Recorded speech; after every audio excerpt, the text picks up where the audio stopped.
मैं कम इन? तुमने मेंशन नहीं किया लीव कितने दिनों की चाहिए? क्योंकि मुझे मालूम नहीं कितना वक्त लग जाएगा। कहीं जॉब छोड़ने का प्लान तो नहीं है? नहीं लौटा तो ऐसे ही समझ लीजिए। तुम ठीक तो? सब ठीक है ना?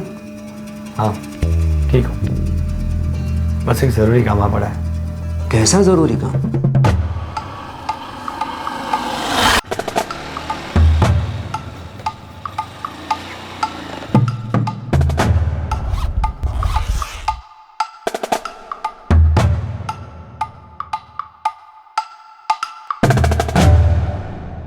तुम साफ साफ कुछ बताओगे नहीं? सिर्फ इतना कहूँगा कि ये काम मेरे लिए बहुत ज़रूरी है और मुझे जाना होगा।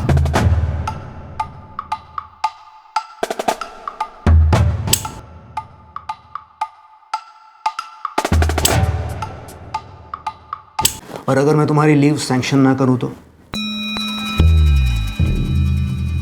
देखो ये रियल लाइफ है, हिंदी पिक्चर नहीं है। इस्तीफा जेब में लेके घूमते हो और बिना नोटिस पीरियड के इंडेफिनेट लीव पर सरकारी नौकर भी नहीं जाते। मुझे जाना है। कहाँ जाना है? ऐसा कौन सा जरूरी काम है? एक ज़रूरी काम। तुम्हारे बारे में ऐसी कोई बात है जो तुमने प्रोफाइल में मेंशन ना की हो? कोई सीक्रेट? सीक्रेट सब सबकी लाइफ में होते हैं, जो हमारे अलावा और कोई नहीं जानता। सिर्फ अकेले जीते उस सीक्रेट के साथ। तुम्हारी बातें अजीब लग रही हैं, टू बी फ्रैंक एबनॉर्मल लग रही है। ठीक है, अपना ज़रूरी काम पूरा करो। आई होप तुम्हारा ये ज़रूरी काम तुम्हारी बातों जितना एबनॉर्मल ना हो।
मीनाक्षी, मैं निकल रहा हूँ। चाय तैयार है, पी के जाओगे? नहीं, लौट के पीऊंगा।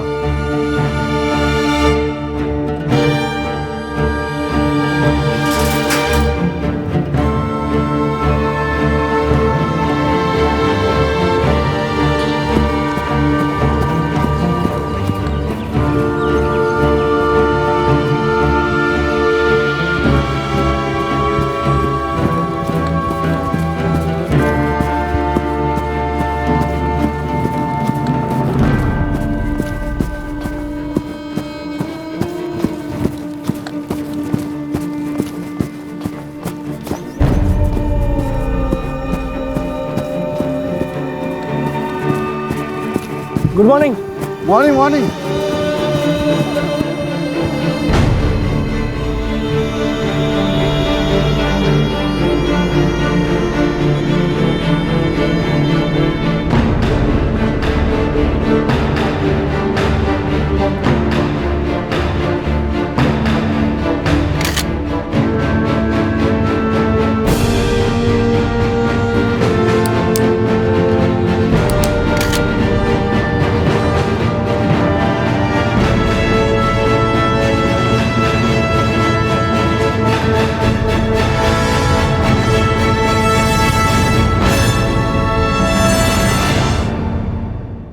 मीनाक्षी, मैं निकल रहा हूँ। सुनो, आज लौट के विनोद से बात कर लो ना। मैं सोच रहा हूँ विनोद को यहीं बुलवा लेते हैं। पीयूष और विनोद के साथ आमने सामने बात करते हैं।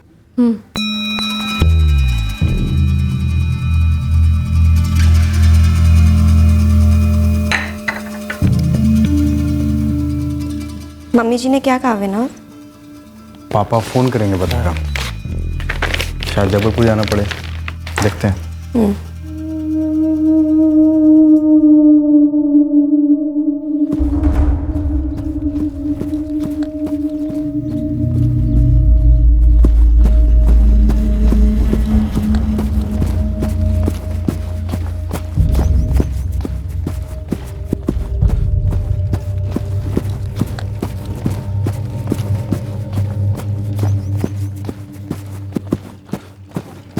Good morning.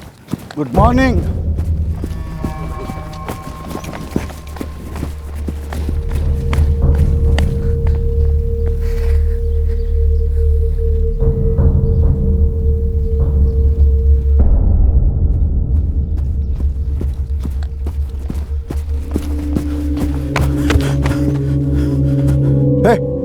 क्या ये?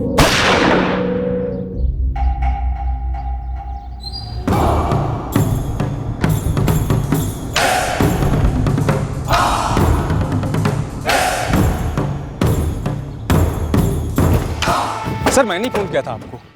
आपके नाम प्रताप सिंह है? जी मैं ही प्रताप सिंह। आपने इनकी फैमिली को फोन किया? मेरे पास इनके घर वालों का नंबर नहीं है और ना ही इनका नंबर है। तो फिर आप इन्हें कैसे पहचानते हैं? यही मारने को आपको मिलते थे। हथियारों को भागते हुए देखा आपने? नहीं आप लोगों में से किसी ने कुछ देखा? नहीं सर, जब हम यहाँ पहुँचे तब हो चुका था। Sir Jagdish ji retired police officer थे। Retired police officer? Sir retired senior police inspector. तो फिर आप इनके घर का पता भी जानते होंगे? यहीं पास में रहते हैं, लक्ष्मी नगर में।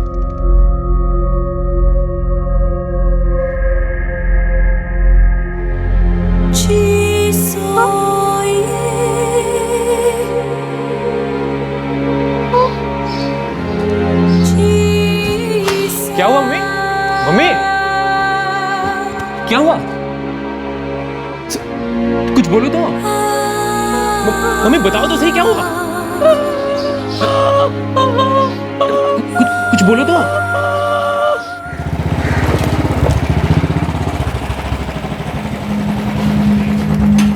On the spot dead sir. Body पे 3 गोलियों के निशान नजर आ रहे हैं। Retired senior inspector? हाँ सर, वॉक के लिए बाहर निकले थे। एक आदमी वहाँ से गुजर रहा था, उसने पड़ा देखा और हमें रिपोर्ट किया। रिटायर कौन से थाने से हुए थे और कब हुए थे? इस बारे में अभी कुछ पता नहीं चला सर। उनकी वाइफ को इन्फॉर्म कर दिया हमने।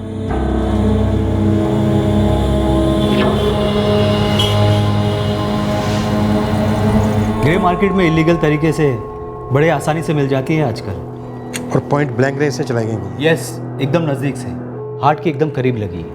जब तक मैं अपनी आंखों से नहीं देखूंगी नहीं मानूंगी आप लोगों की बात। बस थोड़ी देर हो, पोस्टमार्टम होने को है। किसने किया ये? पीयूष अभी हम पता लगाने की कोशिश कर रहे हैं। वैसे वो रोज सुबह कितने बजे निकलते थे? रोज 6:30 बजे निकलते थे और 8:30 तक घर लौटते थे। किसने किया ये? पीयूष अभी तक किसी ने हथियारों को देखा नहीं। हम उस रास्ते से गुजरने वाले हर एक बंदे से पूछताछ कर रहे हैं, शायद किसी ने हथियारों को देखा हो।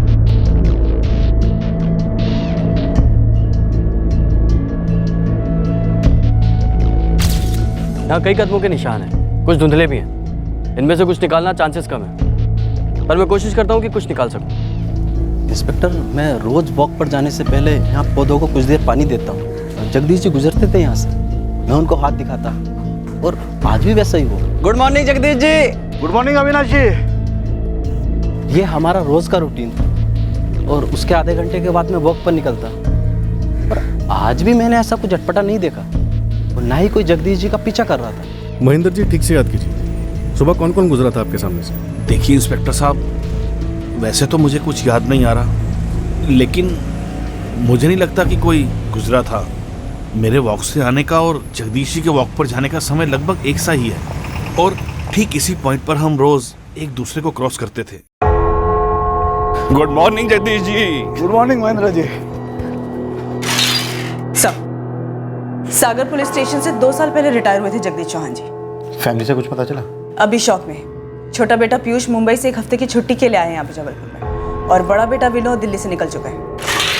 सर, लगभग 1 दर्जन लोगों से बात हुई जो रोज सुबह जगदीश जी को वॉक पे मिलते थे। किसी ने आज कुछ भी अटपटा नहीं देखा। क्राइम सीन के पास कोई नहीं था? किसी ने कुछ तो देखा सुना होगा। सर शूट आउट लगभग 7 और 7:20 के बीच में हुआ हो। 7 बजे एक आदमी ने जगदीश जी को गुड मॉर्निंग विश करते हुए क्रॉस किया और 7:20 पे प्रताप सिंह ने हमको फ़ोन किया। यहाँ आपकी हाउसिंग कॉलोनी से निकलते, उसके बाद लक्ष्मी नगर के एंट्रेंस से निकलते, यहाँ तक लोग उन्हें रोज़ मिलते, विश करते। उसके बाद वो इस छोटे ब्रिज से आगे जाते और ये आगे की रोड नॉन ली हो जाती और फिर यहाँ से मॉर्निंग वॉकर्स और बाकी का ट्रैफिक लगभग ना के बराबर। पीयूष विनोद, इस पॉइंट पर मॉर्निंग वॉकर्स नहीं होते ये उसे पहले से पता था। या तो वो इस जगह से वाकिफ था या फिर उसने 2-3 दिन नजर रखी होगी और उसके बाद ये स्पॉट तय किया होगा मर्डर करने के लिए। क्लोज रेंज से 3 गोलियां दागी गई हैं उन पर, मतलब क्लियर कट उसका इरादा मर्डर ही था, क्योंकि लूटपाट तो कोई हुई नहीं है। कौन हो सकता है सर? ये पता करने के लिए लीड आपको हमें देनी होगी। किसी के साथ कोई दुश्मनी, धमकी, ऐसी हत्याएं गर्मा गर्मी में नहीं होती, बाकायदा प्लानिंग की होगी उसने। किसी पर शक है तुम्हें? क्या शक करें सर? किस पे शक करें सर? कोई दुश्मनी, कोई धमकी, किसी के साथ कोई अनबन? पापा तो रिटायर हो चुके थे सर, 2 साल बाद क्या कोई दुश्मनी निकालेगा?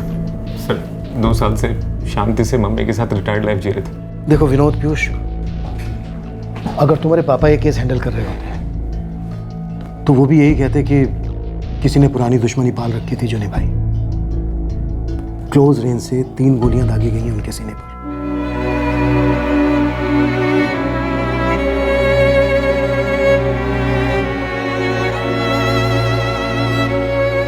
मैम, किसी खतरे या धमकी के बारे में कुछ बता पाएंगी तो हमें तहकीकात करने में काफी मदद मिलेगी। एक ईमानदार और नेक पुलिस ऑफिसर थे मेरे पति। रिटायरमेंट के बाद किसी से कोई झगड़ा और बैर नहीं था उनका। और अगर पापा जी को किसी से कोई खतरा महसूस होता या किसी ने कोई धमकी दी होती तो वो हमसे जरूर शेयर करते। कम से कम मम्मी जी से तो नहीं छिपाते। मैं कम इन?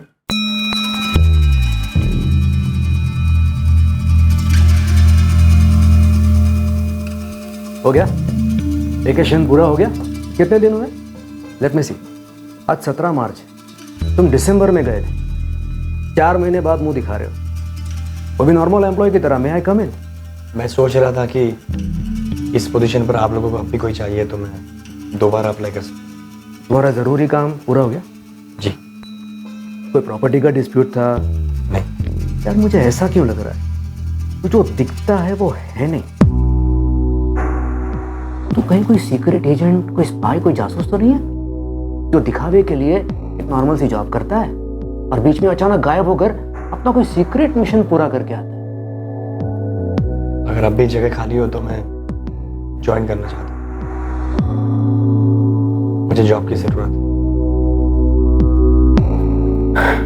ठीक है, मैं कार्तिक से बात करता हूँ, ऑफिस में वैकेंसी होना हो तुम्हारे लिए हो जाएगी।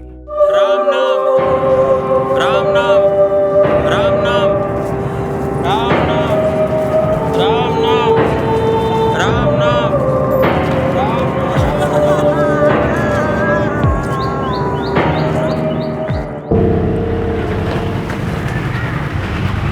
पुलिस वाले की सुपारी उठाने वाला या तो सरफेरा होना चाहिए या तो इस बात से अनजान कि निशाना वर्दी वाला है। भाई जावेद, बंदे को मारा तो गया है और स्टाइल किसी पेशेवर का लगता है। मर्डर पूरी प्लानिंग के साथ किया गया है। अगर ऐसा हुआ है तो प्लानिंग बाहर से हुई होगी। ये जगदीश चौहान जबलपुर में कभी पोस्टेड तो था ही नहीं, ये तो रिटायरमेंट के बाद यहाँ सेटल हुआ था। सर, उनकी सर्विस के आखिरी 3 साल के दौरान मैं उनके अंडर में ही काम कर रहा था और सागर में जगदीश सर ने बहुत सारे केस हैंडल भी किए, लेकिन मेरे ध्यान में ऐसा कोई केस नहीं आ रहा है कि जिससे उनकी जान के ऊपर कोई खतरा आ जाए। वो तुम उन 3 सालों में जितने केस भी उनके पास आए थे सबको खंगालो दोबारा से। Yes sir. रिटायर होने के बाद यहाँ जबलपुर में किसी के साथ उनकी अनबन का तो अभी तक कुछ पता नहीं चला है। सर, जगदीश चौहान भोपाल को बिलोंग करते हैं। वहाँ पे उनकी पुश्तैनी कोठी भी है और 2 फ्लैट्स में भी इन्वेस्टमेंट किया उन्होंने। तो फिर यहाँ जबलपुर में क्यों रह रहे थे? सही, मौजूदा कोठी उन्होंने 10 साल पहले खरीदी थी। यहाँ जबलपुर सेटल होने का प्लान उनका काफी पहले से था। प्रॉपर्टी को लेकर कोई अनबन? उनके बेटे विनोद और पीयूष के बीच कुछ? ये कैसा वाहियात सवाल कर रहे हैं आप मुझसे? मेरे बेटे अपने पापा का कत्ल करेंगे और वो भी प्रॉपर्टी के लिए। तुम पूछना क्या चाह रहे हो भैया? पापा ने कुछ बताया था तुझे? किस बारे में? किसी खतरे के बारे में? हाँ। कोई खतरा होता तो वो सिर्फ मुझे क्यों बताते भैया? आपको और मम्मी को क्यों नहीं? मीनाक्षी जी, आए दिन ऐसा होता है? हमारे घर में नहीं होता सर। दोनों, पीयूष और विनोद, अपने पापा से बहुत प्यार करते थे। क्या दोनों भाइयों पीयूष और विनोद, इन दोनों के बीच में कोई अनबन थी? किसको क्या मिलेगा को लेकर? बिल्कुल नहीं। हमारा जो कुछ भी है वो उन दोनों का ही है। आप सिर्फ खतरे के बारे में पूछना चाहते हो या कुछ और बात है? और तुझसे क्या पूछ सकता हूँ? थोड़ा अजीब नहीं है? आप मुझसे ही बात पूछ रहे हो। मैं तो सिर्फ एक हफ्ते की छुट्टी पर आया था, पर मम्मी पापा मुझसे भी उतनी बातें करते हैं जितनी आपके साथ किया करते थे। अरे पीयूष, तू था यहाँ छुट्टी पर, इसीलिए पूछा कि पिछले 2-3 दिनों में कुछ बताया था। तो उस पर इल्ज़ाम या आरोप नहीं लगा रहा हूँ। इल्ज़ाम? आरोप? आप लगाना भी चाहो तो क्या इल्ज़ाम आरोप लगा सकते हो मुझ पर भैया? अरे तो इस पर आरोप लगा ही नहीं रहा हूँ। तो फिर आपने ये आरोप इल्ज़ाम जैसे शब्दों का इस्तेमाल किस लिए किया? ये कुछ और ही है। क्या कुछ और?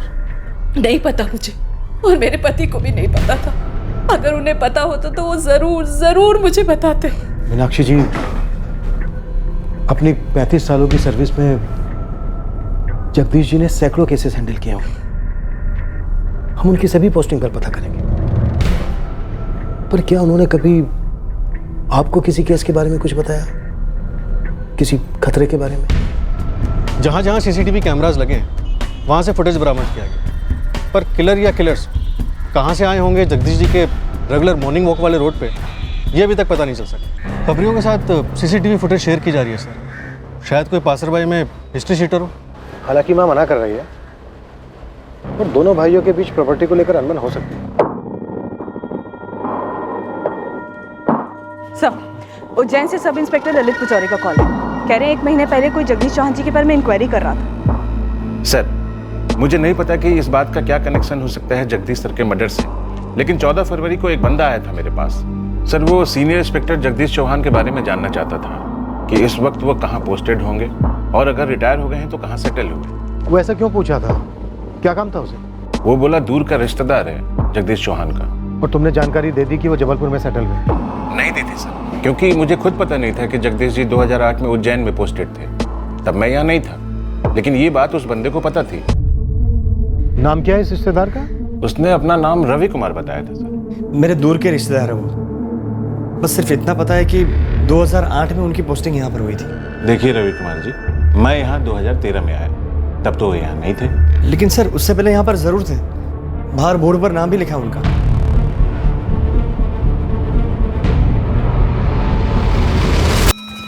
राजेश जी, ये सीनियर इंस्पेक्टर जगदीश चौहान जी याद है आपको? 2008 से 2012 तक यहाँ पोस्टेड थे। सर, उन्हें कोई कैसे भूल सकता है? उनके ऐसे ऑफिसर कोई रोज रोज थोड़ी आते हैं। सर इस वक्त कहाँ पर हो सकते वो? ये रवि कुमार हैं, उनके दूर के रिश्तेदार। ढूंढ रहे हैं उन्हें। पता करना पड़ेगा सर। 2012 में उनका ट्रांसफर हो गया था यहाँ से। सर मुझे उनसे मिलकर पर्सनली शुक्रिया अदा करना है। उनके बहुत एहसान रहे मेरे फैमिली पर। सर प्लीज़ पता करके बताइए ना उनका एड्रेस। आप अपना नंबर दे दीजिए, पता चलते ही मैं आपको बता दूँगा। वैसे कहाँ रहते हैं आप? कोलकाता से।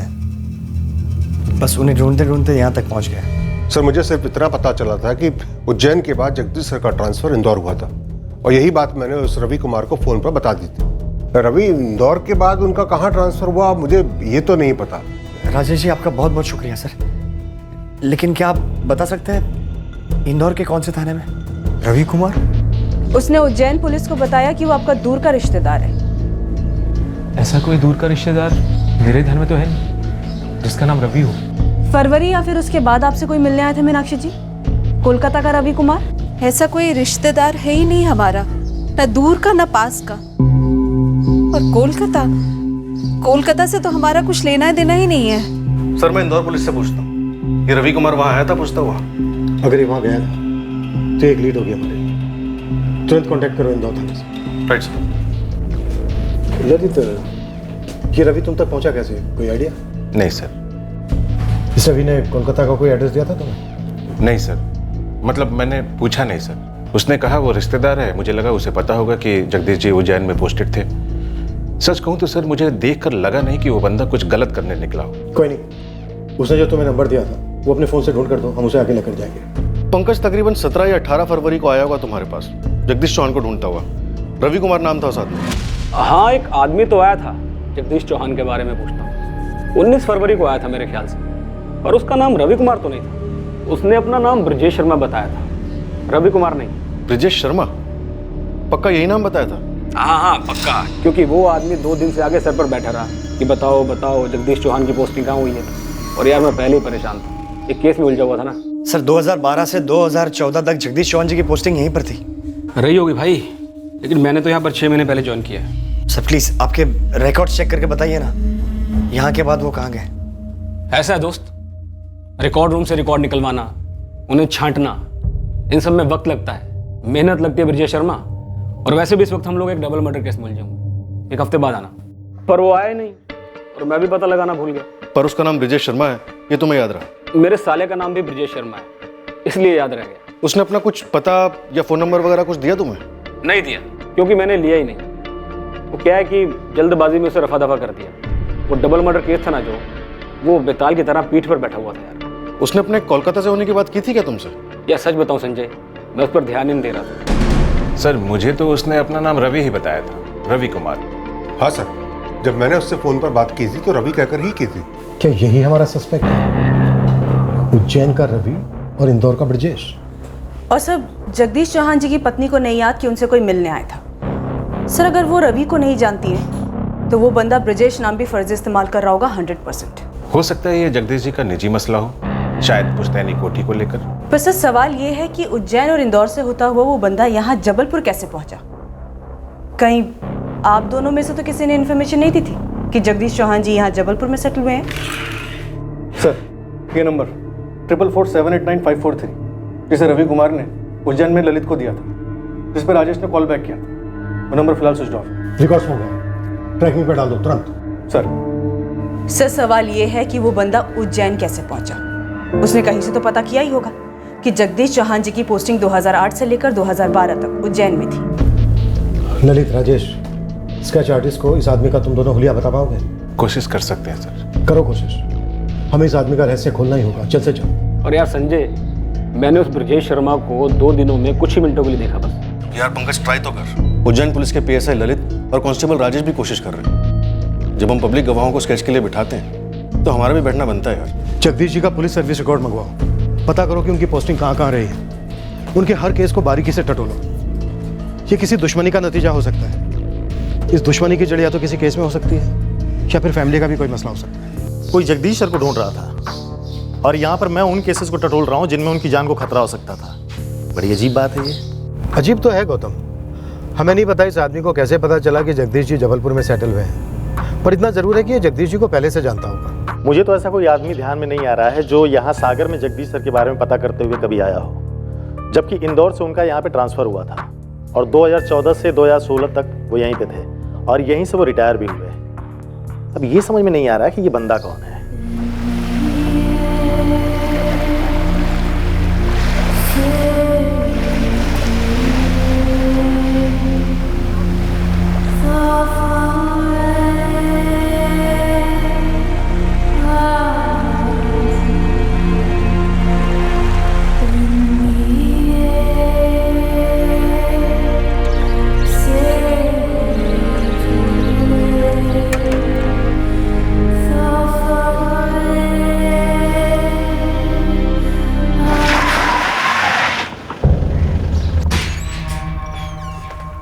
पहले रवि कुमार और अब ब्रजेश शर्मा, पर हमारे रिलेटिव में किसी का नाम ब्रजेश या रवि नहीं है। क्या ये दोनों फर्जी नाम किसी एक ही आदमी के हैं? जब ये आदमी इंदौर और उज्जैन में जाकर पापा की डिटेल्स मांगता है, दोनों पुलिस स्टेशन के ऑफिसर ने वेरीफाई नहीं किया, किसी को डाउट नहीं हुआ, किसी ने डिटेल तक नहीं ली उस आदमी की। क्यों?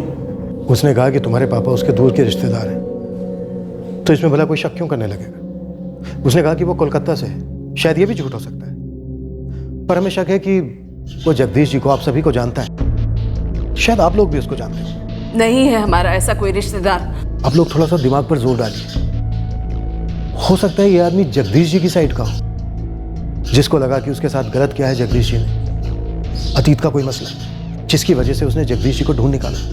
ये आदमी उज्जैन और इंदौर पुलिस स्टेशन में जाकर सिर्फ जगदीश जी के बारे में इंक्वायरी करता है। जरूर ये कोई पुरानी बात रही होगी।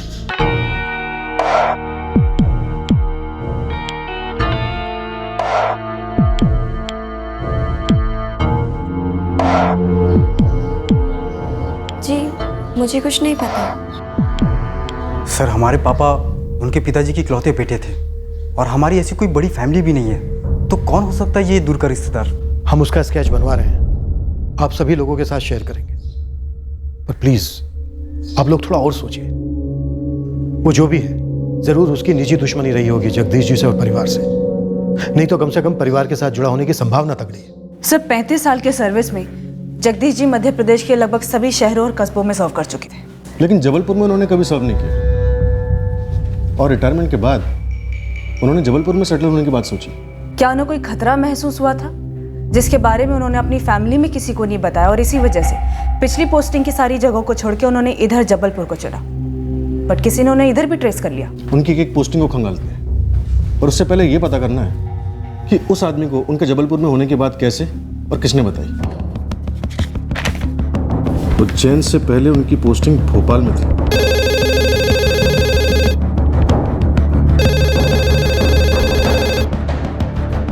एक बंदा आया तो जरूर था, इंस्पेक्टर जगदीश चौहान जी का कोई रिश्तेदार। मुझे अच्छे से याद है क्योंकि वो बातचीत करते समय काफी इमोशनल हो गया था। और कमल, क्या नाम बताया था उस आदमी ने? ब्रजेश शर्मा या रवि कुमार? नहीं, उसने तो अपना नाम संजीव तिवारी बताया था। अच्छा, संजीव तिवारी। कब आया था मिलने? जनवरी में आया था, मुझे याद है, यही कोई 26 जनवरी के 2-3 दिन पहले। कहते हैं अगर सच्चे दिल से कोई तमन्ना करो तो उसे पूरा करने के लिए सारी कायनात जुड़ जाती है। तब तो वो आपसे जरूर मिल जाएंगे संजीव जी, मैं पूरी कोशिश करूंगा उन्हें आपसे मिलाने की। उनका मिलना मेरे लिए बहुत जरूरी है, उनके बहुत उपकार है मेरे परिवार पर। लेकिन जहां तक मुझे याद है संजीव जी, जब उनका यहाँ से ट्रांसफर हुआ तो उनका रिटायरमेंट होने वाला था। लेकिन रिटायर होने के बाद कहीं पर तो गए होंगे ना? जरूर गए होंगे। अरे हरीश जी सर, वो अपने जगदीश जी थे ना, उनके दूर के रिश्तेदार हैं संजीव तिवारी, कई सालों से टच में नहीं है, अब एड्रेस ढूंढ रहे हैं, जरा इनकी मदद कर दो उनका एड्रेस ढूंढने में। आप रिश्तेदार हैं? जी। और आपको पता नहीं? क्या? जहाँ तक मुझे याद है जगदीश जी अब नहीं रहे। नहीं, ऐसा नहीं हो सकता, वो ऐसे नहीं मर सकते। अरे भाई, जीना मरना अपने हाथ में थोड़ी होता है। नहीं, मुझे उनसे एक बार मिलना ही था, मुझे उनसे पर्सनली मिलकर थैंक यू बोलना था। मुझे उन्हें बताना था कि वो मेरे और मेरे परिवार के लिए क्या मायने रखते हैं। लेकिन कांस्टेबल हरीश ने ये कैसे कह दिया कि जगदीश जी नहीं रहे? दरअसल हरीश किसी और को जगदीश जी समझ बैठा था, उसके बाद उसने संजीव तिवारी को फोन भी कर दिया था और उसे बता दिया था कि जगदीश जी जिंदा हैं, और उनका एड्रेस भी दे दिया था। कांस्टेबल हरीश ने उस आदमी को जनवरी में बताया कि जगदीश जी कहाँ हैं? हाँ, और हरीश ने ये बात मुझे खुद आकर बताई भी थी। गलती होगी सर, दरअसल एक जतिन जी चल बसे थे ना, मैंने पता नहीं क्यों जगदीश जी कह दिया। संजीव तिवारी को बता दिया? वो तो टूट गया था उस दिन। हाँ सर, बता दिया कि जगदीश जी सही सलामत हैं और रिटायर हो चुके हैं। बहुत धन्यवाद दे रहा था, कह रहा था कि उसकी बरसों की तमन्ना पूरी हो गई। जब जनवरी में उसे पता चल गया था कि जगदीश जी जबलपुर में हैं, तो फरवरी में वो उन्हें उज्जैन क्यों ढूंढने चला गया? ये तो मुझे नहीं पता, पर जब मुझे खबर मिली कि जगदीश जी को मार डाला गया है, तो सबसे पहले मुझे ये संजीव तिवारी याद आया। मुझे इस कांस्टेबल हरीश से बात करनी है, कुछ गणित बैठ नहीं रहा ठीक से। ये जरूर कोई निजी मामला है। हाँ सर, जब कांस्टेबल हरीश ने संजीव तिवारी को एक गलत खबर दी कि जगदीश चौहान नहीं रहे, तब वो काफी इमोशनल हो गया था। सर जनवरी में सही खबर मिलने के बाद भी वो बंदा फरवरी में उज्जैन गया जगदीश चौहान को पूछता हुआ। सर काफी अजीब मामला है। लगता है हरीश है sir. Hello, Jain sir, constable Harish बोल रहा हूँ, भोपाल पुलिस स्टेशन से। अच्छा, ये संजीव तिवारी जो जगदीश चौहान को ढूंढता हुआ आया था? हाँ सर, अभी कमल सर ने सारी बात बता दी मुझे। अब क्या कहूँ सर, इतनी मेहनत से जगदीश जी का पता मिला था मुझे, और देखो क्या कर दिया इसने। जनवरी में तुमने संजीव तिवारी को बताया था कि रिटायरमेंट के बाद जगदीश जी जबलपुर में सेटल हुए? नहीं सर, मैं तो खुद हैरान हूँ। मैंने तो उसे बताया था कि जगदीश जी भोपाल में सेटल हुए हैं रिटायरमेंट के बाद, और उनका एड्रेस भी दिया था। जबलपुर के बारे में कुछ भी नहीं बोला था। Thank you so much Harish ji, मुझे पता था कि वो इस दुनिया से ऐसे नहीं जा सकते। वैसे भोपाल में कहाँ पर रहते वो? एड्रेस लिख लोगे संजीव?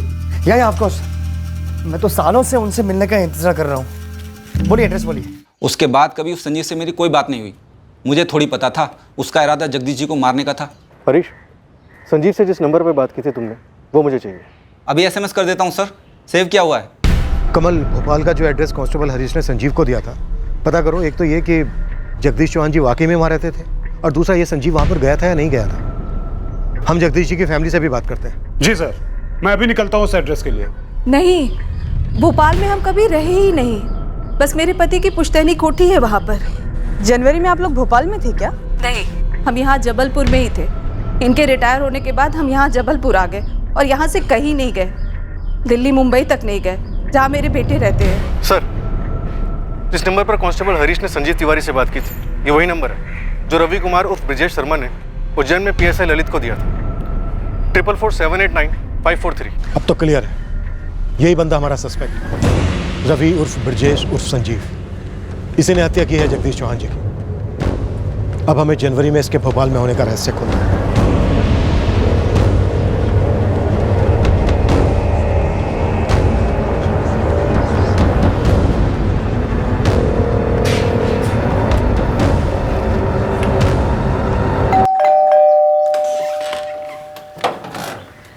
जी, जगदीश चौहान जी का घर यही है?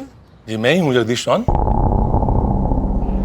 जगदीश जी, दरअसल हम लोग जबलपुर वाले रिटायर्ड जगदीश चौहान जी के मर्डर केस के सिलसिले में आए हैं। हमारे एक हवलदार हरीश ने गलती से एक आदमी को आपका एड्रेस दे दिया था, जो कि रिटायर्ड जगदीश चौहान जी को ढूंढ रहा था।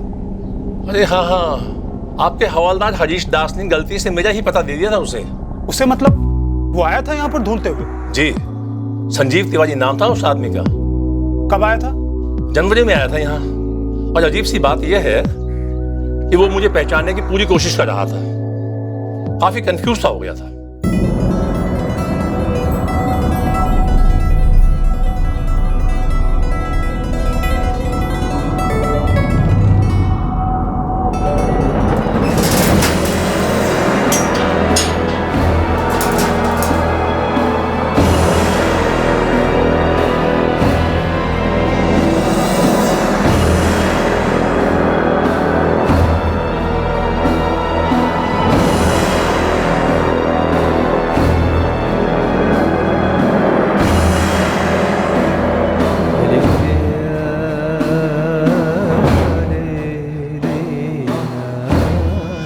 क्या हुआ पापा?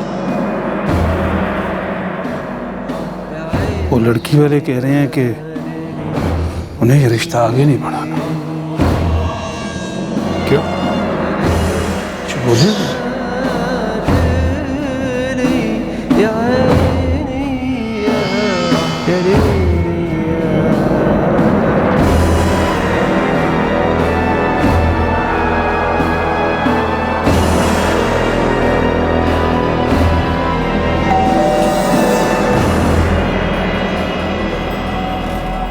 हाँ जी,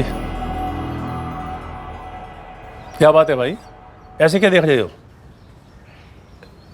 जी, जगदीश चौहान जी घर पर है? हाँ बिल्कुल है, तुम्हारे सामने खड़े हैं। तुम कौन हो?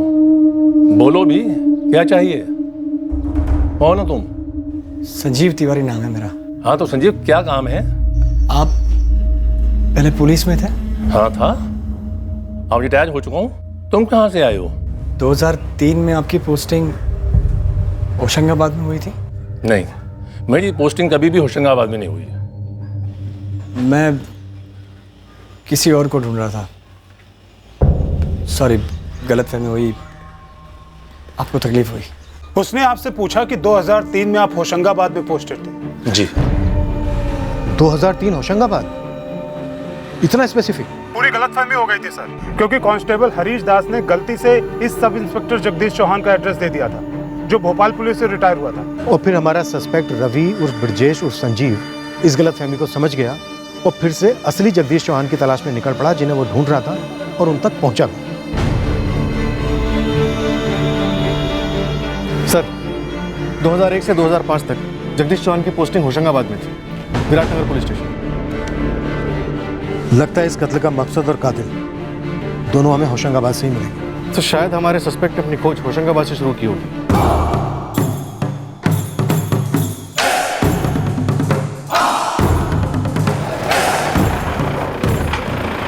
ओ गॉड, ये आदमी तो यहाँ पे दिसंबर में आया था जगदीश जी को ढूंढने के लिए। बड़ा ही बौखलाया हुआ सा लग रहा था। एक मिनट, जब जगदीश जी के मौत की खबर मिली तो मैंने तो दौड़ धुचार करके देखा ही नहीं। बंदा निकल कैसे गया मेरे दिमाग से? सर आपको याद है उसने क्या नाम बताया था अपना? अरे वो इतने जोश में था कि उसकी तो सारी डिटेल याद है मुझे। प्रकाश गुप्ता नाम था उसका। बहुत ही जज्बाती मोड में था और एक कुछ लाइन भी बोली थी उसने। सर कहते हैं ना, अगर सच्चे दिल से कोई तमन्ना करो तो उसे पूरा करने के लिए सारी कायनात जुड़ जाती है। जगदीश जी से मिलना मेरी जिंदगी की सबसे बड़ी तमन्ना है सर। समझे भाई प्रकाश, लेकिन तुम 2003 की बात कर रहे हो। सर छोटी सी दुनिया है पुलिस डिपार्टमेंट, रिकॉर्ड्स तो होंगे ना सर?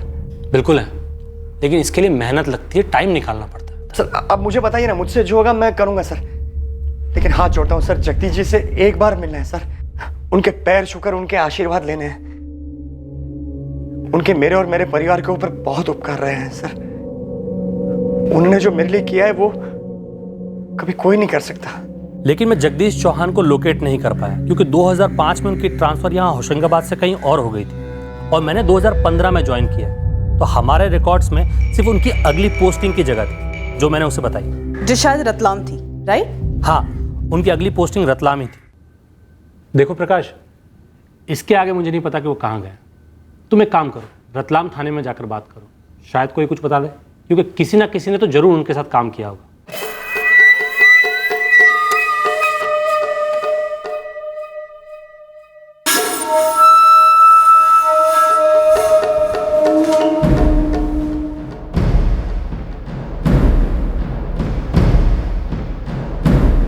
सर ये आदमी जगदीश चौहान को होशंगाबाद से रतलाम और रतलाम से भोपाल तक ट्रैक किया, जहाँ पे उसे गलत जगदीश चौहान मिला। फिर उसे पता चलता है कि असली जगदीश चौहान की पोस्टिंग भोपाल के बाद उज्जैन में हो गई, जहाँ से उसे इंदौर की लीड मिली। और यही सारी लोकेशन मूवमेंट उसके पिछले 4 महीने के कॉल रिकॉर्ड्स में इंडिकेट हो रही है। पर ये आदमी कभी भी जगदीश चौहान जी की लास्ट पोस्टिंग सागर नहीं पहुंचा और उसकी खोज के बीच में लगभग 15 मार्च के आसपास उसे ये पता चल गया होगा कि जगदीश चौहान जी यहाँ जबलपुर में सेटल्ड है और उसने आके कत्ल कर दिया। दिसंबर 2017 से लेकर मार्च 2018 तक पूरे 4 महीने ये बंदा जगदीश चौहान जी को ढूंढता रहा और आखिर में उन्हें ढूंढ भी निकाला। आज 17 मार्च, तुम दिसंबर में गए थे, 4 महीने बाद मुंह दिखा रहे हो। सर ये नंबर 444789543 होशंगाबाद में एक्टिवेट हुआ, इस नाम और एड्रेस के साथ। फर्जी? पूरी तरह। होशंगाबाद के PSI आशीष ने डबल चेक किया, गलत आदमी, गलत एड्रेस। सब पूरी तरह वेल प्लान मिशन पे निकला था ये बंदा। और बड़ी शिद्दत के साथ एक आदमी को ढूंढ रहा ताकि उसे ढूंढ के उसके सीने पे 3 गोलियां दाग सके। इस अधूरेपन से तुझे निकलना होगा। जिंदगी ऐसे नहीं जी जाती जहां रोज किश्तों में मरते जाओ।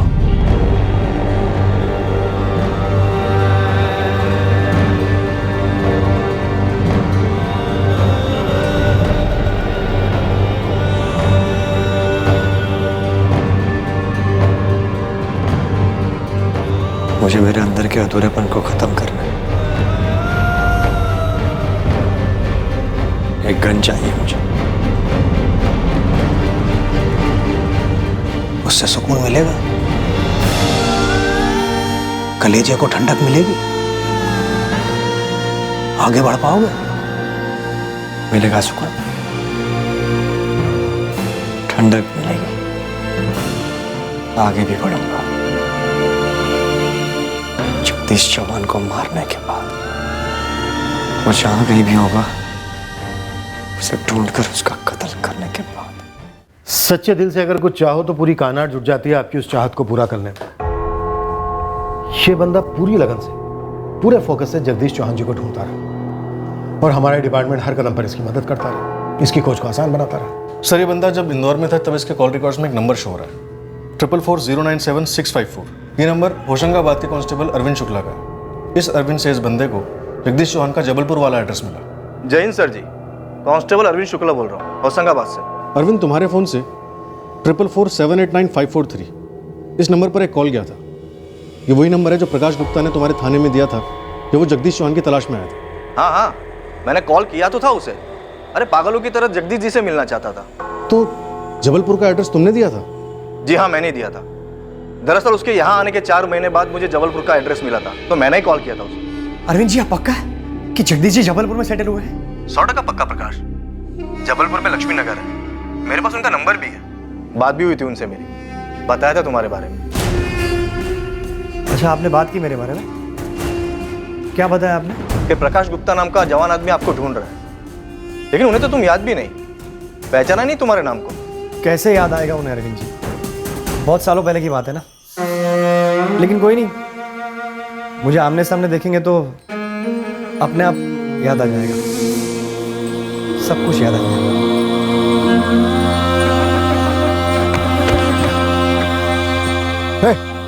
क्या ये? कौन हो तुम? हथियार नीचे करो, मैं कह रहा हूं हथियार नीचे करो। पहचाना नहीं? जगदीश चौहान। नहीं, कौन हो तुम? मैं वही हूं जिसकी जिंदगी तेरे नाम गिरवी रही है पिछले 15 सालों से, अभी भी है, लेकिन आज के बाद नहीं रहेगी। ये गन, ये खिलौना नहीं है, नीचे करो इसे। बात करो मुझसे, बताओ मुझे मैंने तुम्हारे साथ क्या किया, बताओ।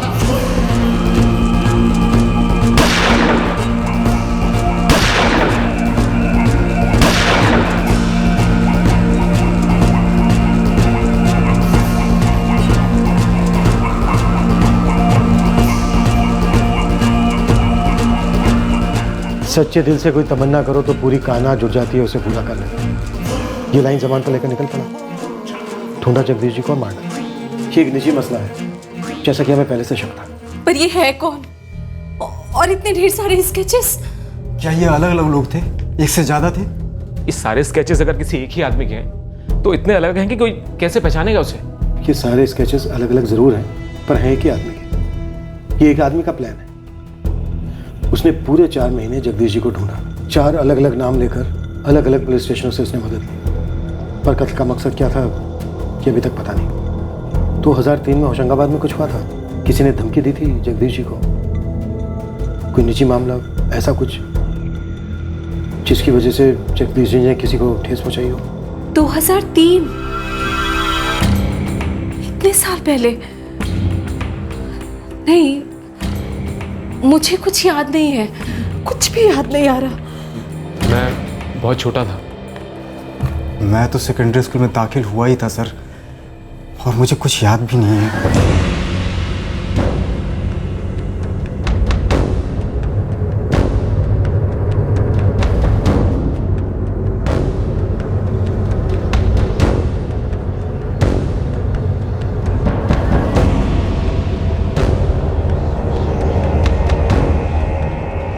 जहां जहां भी इस आदमी के बच्चे पड़े, हम वहां की जमीन आसमान एक करने लगे। होशंगाबाद पोस्टिंग के दौरान सीनियर इंस्पेक्टर जगदीश चौहान ने जितने केस भी हैंडल किए थे, हमने वो सारे केसेस खंगाले। उस दुश्मनी, उस रंजिश की जड़ ढूंढ जो इस कत्ल के पीछे हो सकती थी। सच्चे दिल से अगर कुछ तमन्ना करो तो पूरी कायनात जुड़ जाती है आपकी वो तमन्ना पूरी करने में।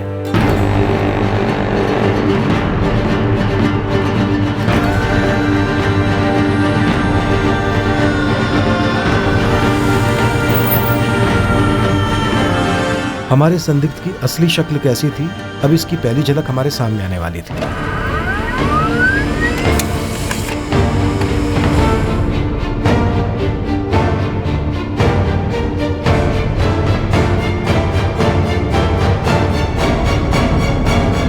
बिल्कुल मिलती जुलती तो नहीं है, पर ये तस्वीर हमारे स्केचेस से काफी क्लोज है।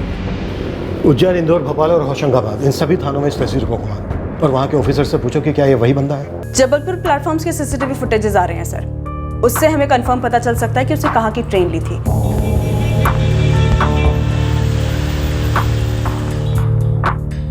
हाँ संजय, यही वो रवि कुमार। हाँ संजय, यही है ब्रजेश शर्मा। हाँ हाँ, यही था वो संजीव तिवारी। अब हम 100% श्योर हैं कि इसी बंदे ने जगदीश जी पे फायर किया था।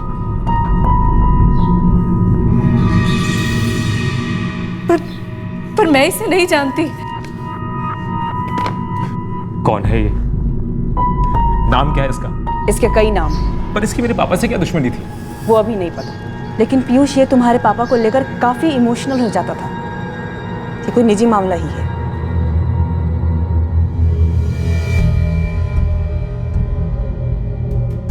सर, हमने 2003 के सारे केसेस को स्कैन कर लिया है और हम कांस्टेबल शंभू अधिकारी को भी कांटेक्ट करने की कोशिश कर रहे हैं। कौन है शंभू अधिकारी? सर, ये हमारे ही थाने के रिटायर्ड कांस्टेबल हैं जिन्होंने जगदीश जी के साथ कई सारे केस निपटाए।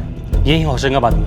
लगे रहो आशीष, अब हमारे पास मुजरिम का एक चेहरा तो है, हम इसके पीछे पड़ जाते हैं। तुम कत्ल के मकसद का पता करो। सर, अगर उस बंदे का नाम पता चल जाता तो पुरानी फाइलों में उसको ढूंढने में आसानी होती, पर इस वक्त हमारे पास उसका नाम नहीं है। हमने जबलपुर रेलवे स्टेशन की CCTV फुटेज मंगवाई है, उससे पता चलेगा कि उसने कौन सी ट्रेन ली, कहाँ से बिलोंग करता है। कोई ना कोई लीड जरूर मिलेगी। तब तुम फर्स्ट ईयर में थे विनोद भैया और मैं 10th में। हाँ वो तो मुझे याद है, पर मुझे यही याद नहीं आ रहा है कि 2003 में ऐसा क्या हुआ था। मम्मी को कुछ याद आया? मम्मी तो कह रही है कि 2003 में ऐसा कुछ भी नहीं हुआ था, ना फैमिली में, ना दोस्तों के बीच, ना कुछ। तो फिर पापा को किसी केस को लेकर कोई खतरा था तब तो हमें नहीं मालूम होगा, क्योंकि पापा काम की बातें घर पर डिस्कस नहीं किया करते थे। पर मुझे समझ में नहीं आ रहा कि पुलिस बार बार यही कही जा रही है कि हमारा कोई निजी मामला है। क्या निजी मामला हो सकता है विनोद? क्या पापा जी ने किसी के साथ कुछ गलत किया था? गलत मतलब? कैसे गलत किया? मेरा मतलब है कि हो सकता है पापा जी ने अनजाने में कभी किसी गलत आदमी को गिरफ्तार कर लिया हो।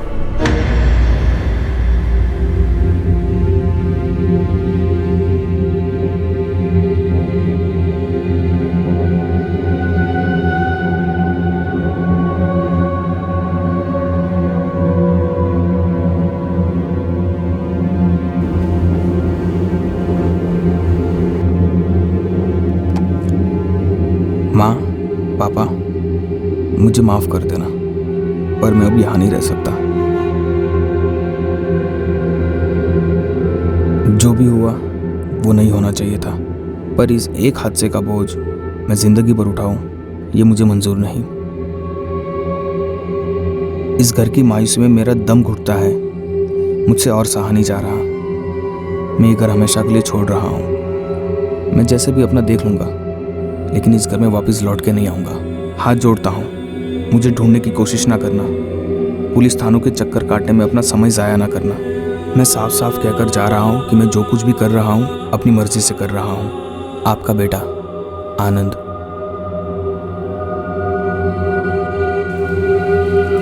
आनंद भैया प्लीज़ वापस आ जाओ। पापा तो एकदम टूट ही गए। प्लीज़, उन्हें हमारी ज़रूरत है। बहुत ज़्यादा टूट गए भैया।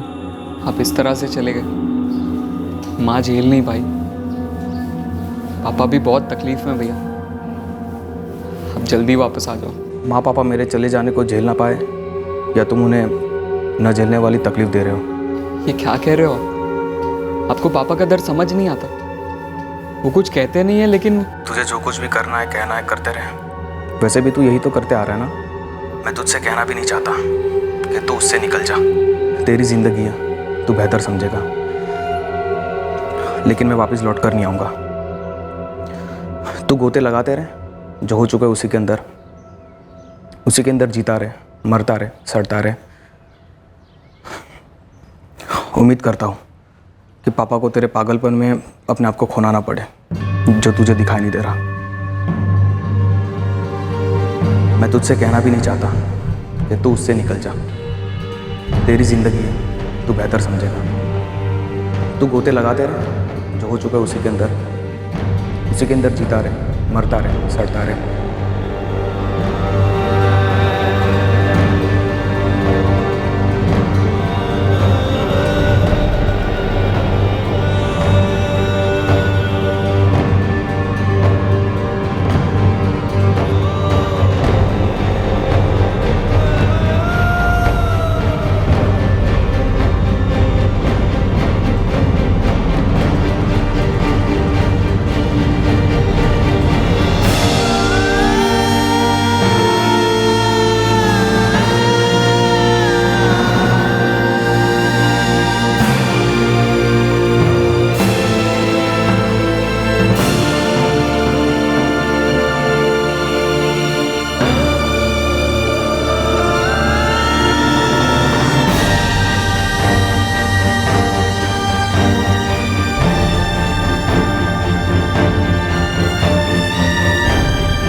सर जबलपुर रेलवे स्टेशन का सीसीटीवी फुटेज मिल गया, लेकिन लगता है अपना बंदा हमसे एक कदम आगे था।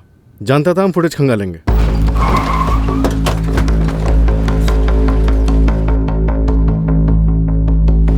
सर, वो स्टेशन के हर प्लेटफॉर्म पे, ताकि हमें पता न चल पाए कि उसने एक्चुअली कौन सी ट्रेन गेम खेल रहा है। सर वो सर उसने कौन सी ट्रेन ली फाइनली? बड़ी अजीब बात। देखिए सर,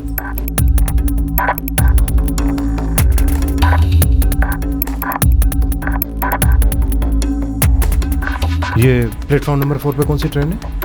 भोपाल एक्सप्रेस। ये ट्रेन 4:30 बजे निकलती है, पर अपना बंदा नहीं निकला। वो 4:45 बजे प्लेटफॉर्म नंबर 3 पर नजर आता है। ये मुंबई जाने वाली ट्रेन है, 5:05 की, और ये आदमी 4:50 में इस ट्रेन में घुसता है। और 4:55 पे ये फिर प्लेटफॉर्म नंबर 4 पर नजर आता है। यहाँ ये 5 मिनट रुकता है और फिर उसी दिशा में वापस जाता है जहाँ से आया था। और फिर कहीं नहीं दिखता सर। मुंबई वाली ट्रेन ली 5:05 वाली? सर वो ट्रेन प्लेटफॉर्म नंबर 3 पर थी और ये वापस प्लेटफॉर्म नंबर 3 पर गया हो, ऐसा किसी कैमरे में नहीं दिखा। उसके बाद की कोई ट्रेन? 5:25 पे एक ट्रेन है अहमदाबाद की। साफ है, ये बंदा जानता था कि कत्ल के बाद भागते वक्त इसकी पूरी जर्नी ट्रैक कर सकता है। सर कितने ही पुलिस स्टेशन में इसने जगदीश चौहान को ढूंढा है। ये पक्का जानता होगा हम इसके पीछे हाथ धोकर पड़ जाएंगे। और तैयारी से पहले से थी, अलग अलग थानों में अलग अलग नाम, और मर्डर के बाद ये आंख मिचौली रेलवे प्लेटफॉर्म। सीसीटीवी की भी स्टडी की होगी, तभी तो कैमरों को चकमा देकर अहमदाबाद या मुंबई की ट्रेन में शायद चढ़ गया होगा। या शायद स्टेशन से बाहर चला गया हो, ट्रेन उसने ली ही ना हो। ये सारा नाटक उसने हमें गुमराह करने के लिए किया हो, बस पकड़ के निकल गया हो। फ्लाइट सर उसने ली नहीं है क्योंकि एयरपोर्ट पे वो स्पॉट हुआ नहीं, और जबलपुर एयरपोर्ट से फ्लाइट्स काफ़ी कम हैं।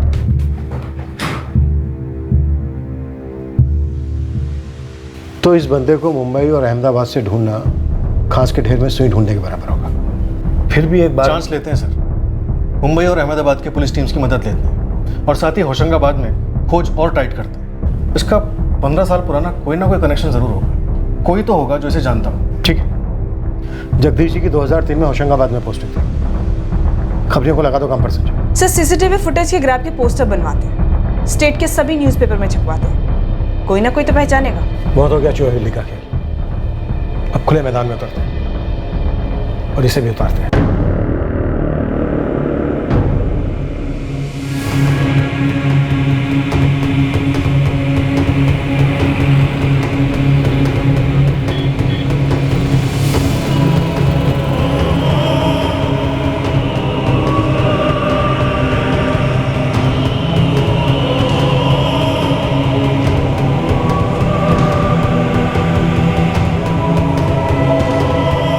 पूरे मध्य प्रदेश के अलावा हम उस बंदे को मुंबई में भी ढूंढ रहे थे, अंधेरे में तीर चला रहे थे। अहमदाबाद में भी खोज शुरू हो गई, क्योंकि हमें लगा कि हमें चकमा देने के लिए उसने शायद जबलपुर से 2 में से कोई भी ट्रेन ली।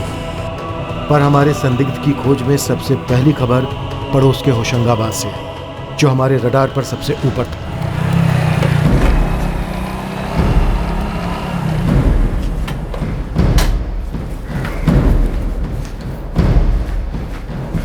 गिरीश जी, गुरु, मेरे आदमी जावेद साहब की बात हुई थी। आपने बताया था कि ये आदमी आपके लॉज में आया था और ठहरा भी था। हाँ, ये आदमी दिसंबर में ठहरा था यहाँ। मैंने रजिस्टर भी निकाल के रखा। हाँ, ये 4 दिसंबर 2017 से 10 दिसंबर 2017 तक।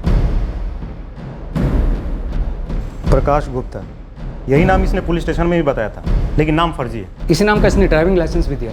उसका कॉपी होगा क्या आपके पास? कोलकाता, ये भी फर्जी है। दिखने में आदमी सही था वैसे। गिरीश जी, इस आदमी के बारे में और भी कुछ बता सकते हैं क्या? सीसीटीवी है ना, मैं कम से कम 6 महीने का बैकअप रखता हूँ। ये हुई ना बात, इसका फुटेज सीडी में डालकर फटाफट दे दीजिए। हाँ, इसमें उसका दोस्त भी दिखेगा फुटेज में। दोस्त? हाँ, उससे मिलने आता था ना। 4 से 10 दिसंबर के बीच सारी फुटेज को डीवीडी में राइट करके दे दीजिए।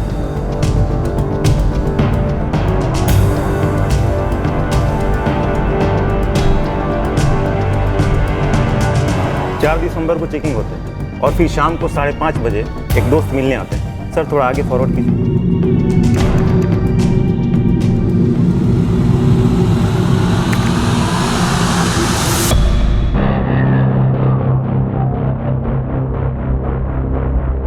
इस दोस्त उसने साथ में चेक इन नहीं किया। मतलब लोकल हो सकता, शायद होशंगाबाद का या आसपास कहीं का। 100%। 4 के बाद 10 तारीख तक ये दोस्त रोज आया है कमरे पे, कभी अकेले बाहर निकलता था तो कभी इसके साथ बाहर निकलता था। और ये गिरीश, लॉज का रिसेप्शनिस्ट, इसे इसके दोस्त का नाम वगैरह कुछ याद है? फर्स्ट टाइम लॉज में आए तो दोनों के बीच में काफी बातें हुई हैं, फुटेज में दिख रहा है। पूछा मैंने, लेकिन गिरीश भाई को याद नहीं। अब अपने पास 2 टारगेट है। हम अपने इस बंदे को एक्स नाम देते हैं और इसके इस दोस्त को वाई, जो कि पूरे चांसेस हैं होशंगाबाद या आसपास का ही होगा। गुरु एक काम कर, अपने सब लड़कों को बोल कि वो इस एक्स के साथ साथ पूरे होशंगाबाद में इस वाई की तस्वीरें भी घुमाएं। अगर हमें ये वाई मिल गया तो ये वाई हमें एक्स तक लेकर जाएगा। इस बंदे को ढूंढना है। ये बंदा इस बंदे का दोस्त है। ये बंदा यहाँ होशंगाबाद या आसपास का हो सकता है। इस बंदे को जल्द से जल्द ढूंढना है, समझे?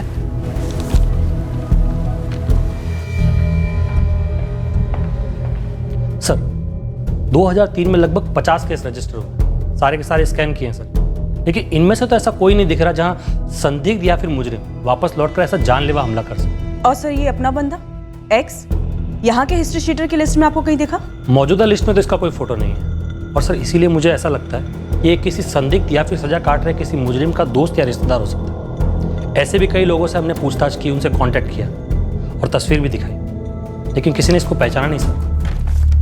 15 साल पहले का एक्स आज के एक्स से अलग दिखता होगा। और वैसे भी मुझे नहीं लगता कि ये कोई हिस्ट्री शीटर होगा, क्योंकि कोई हिस्ट्री शीटर ऐसे किसी को ढूंढते हुए सीधे पुलिस स्टेशन नहीं जाएगा। जिस तरह का इसका बर्ताव और हुलिया था, ऐसा लगा नहीं सर। पढ़ा लिखा और डिसेंट सा बनता लगा। सर कोलकाता आरटीओ से जवाब आया। इस प्रकाश गुप्ता का लाइसेंस, नाम और एड्रेस सब फर्जी है। कैसे भी करके हमें इस बंदे को ढूंढना होगा। ये आके इस तरह से एक रिटायर्ड पुलिस अफसर को मार के चला जाता है, और कत्ल के 3 हफ्ते बाद हमारे पास इसकी और इसकी दोस्त की तस्वीरों के अलावा कुछ नहीं है। मकसद क्या था इसका? सर वो रिटायर्ड कांस्टेबल शंभू जी आए हैं, जो जगदीश जी की टीम में थे 2003 में।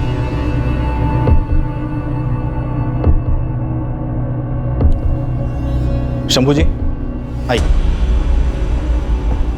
सर जी, सच कहें तो कौन से मुजरिम के दिमाग में बदले का कीड़ा घुस जाएगा, यह हम में से कोई नहीं बता सकता। आपकी बात सही है शंभू जी, पर कोई तो ऐसा केस आया होगा जिसमें संदिग्ध या मुजरिम आपको ऐसा लगा हो, गुस्सैल, सरफरा। मैंने सारे केसेज याद किए और जितने याद आए उसमें ऐसा तो कुछ भी नहीं था जिसमें किसी के खिलाफ कोई गलत चार्जशीट बनी हो। जगदीश सर भी बहुत सटीक थे अपने काम में। हमने जगदीश जी के कई केसेस स्कैन करवाए, पर हमें ना इस बंदे का पता चल रहा है और ना इसके मकसद का। शंभू जी अभी तक जो सामने आया है वो पर्सनल ही लग रहा है, लेकिन जगदीश जी की फैमिली कह रही है कि ये कोई निजी पारिवारिक मामला भी नहीं है। लेकिन एक बात तो पक्की, जो कुछ भी हुआ वो 2003 और 2005 के बीच यहीं होशंगाबाद में हुआ।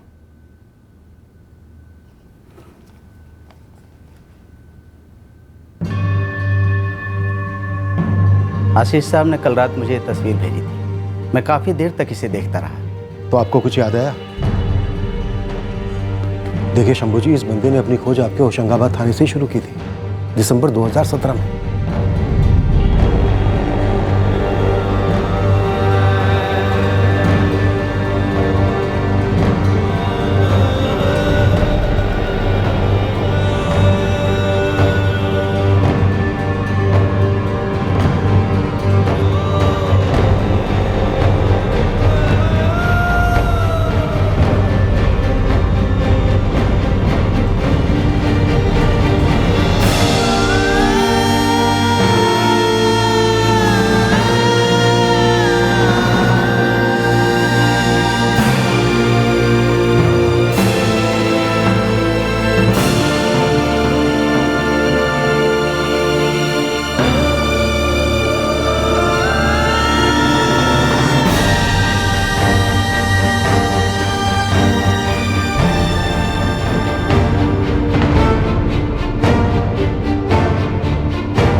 नहीं करना चाहिए था बच्चे। सर मैं पक्का तो नहीं कह सकता, लेकिन ये चेहरा मुझे उस लड़के की याद दिला रहा है। कौन लड़का शंभू जी? केस क्या था? नाम क्या था लड़के का? नाम वाम तो याद नहीं है, काफ़ी साल हो गए ना। पर शंभू जी केस तो दर्ज हुआ होगा ना?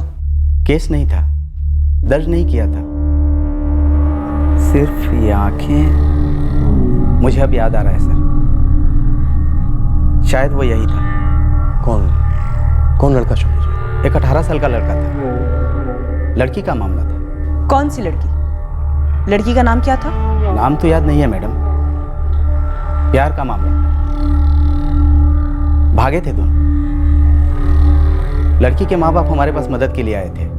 अरे इंस्पेक्टर साहब, हमारी बेटी सीधी और शरीफ लड़की है, वो खुद से उस लफंगे के साथ जा ही नहीं सकती। लेकिन ये चिट्ठी, ये उसकी खुद की लिखाई है? आप कहना क्या चाहते हैं? वो खुद से भागी होगी।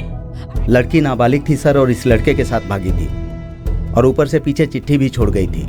हमने लड़के के परिवार को भी हाजिर किया था। उनके पास भी एक चिट्ठी थी जो लड़का पीछे छोड़ गया था।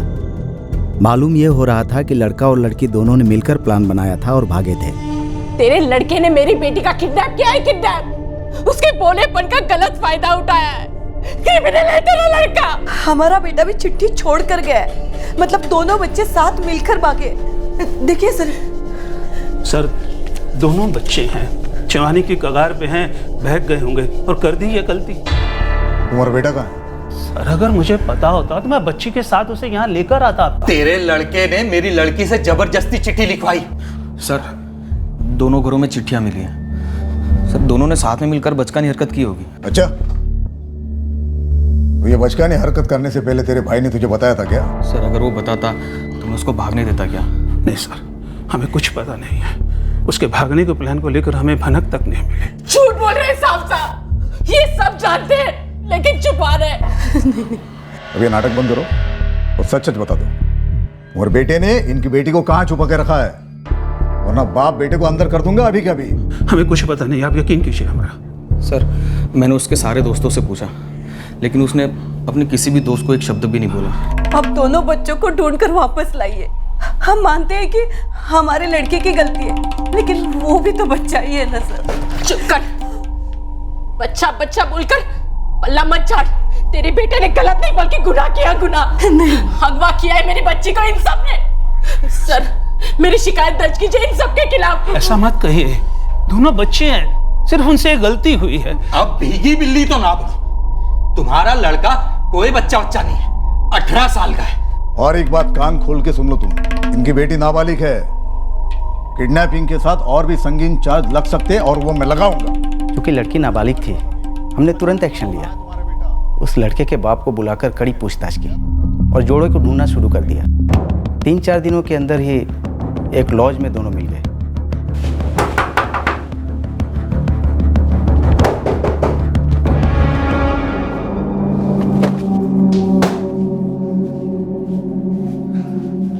तुझे पता है क्या चार्जेस लगेगी तुझ पे? कैसे चार्जेस सर?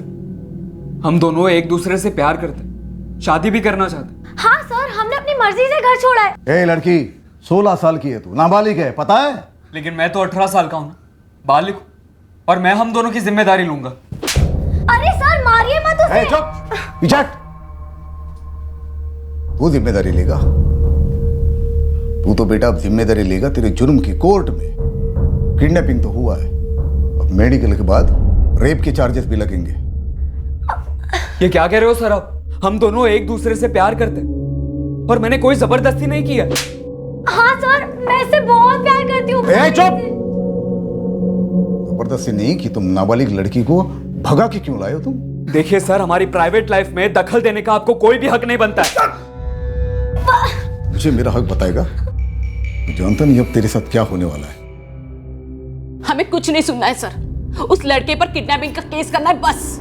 देखिए, हम उससे सख्ती से पेश आए, वो आपकी बेटी को फिर कभी भी परेशान नहीं करेगा, ठीक है? अभी तक जो किया है वो कम है।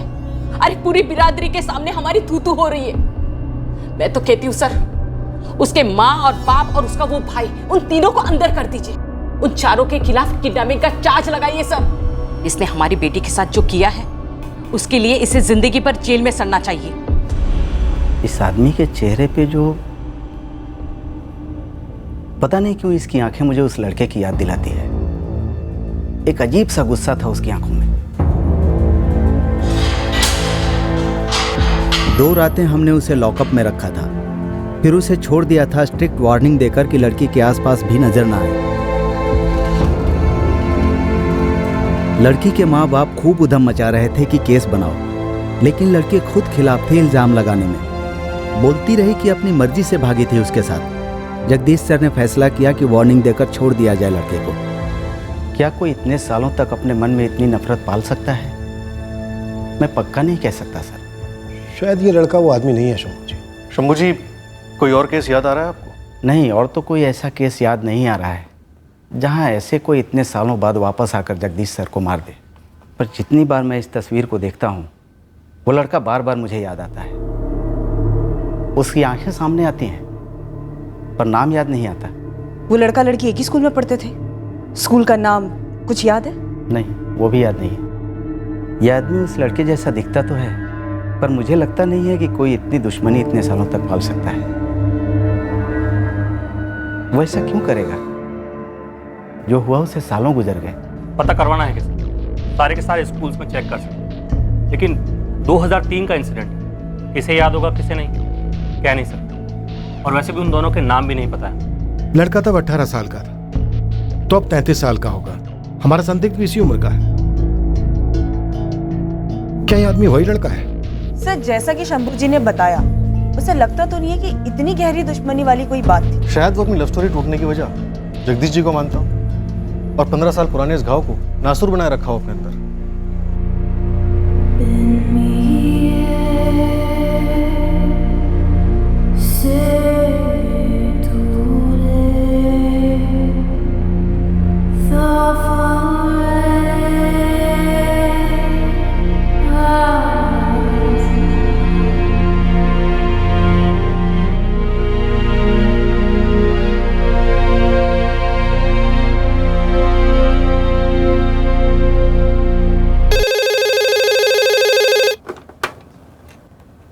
Yeah, Ashwin.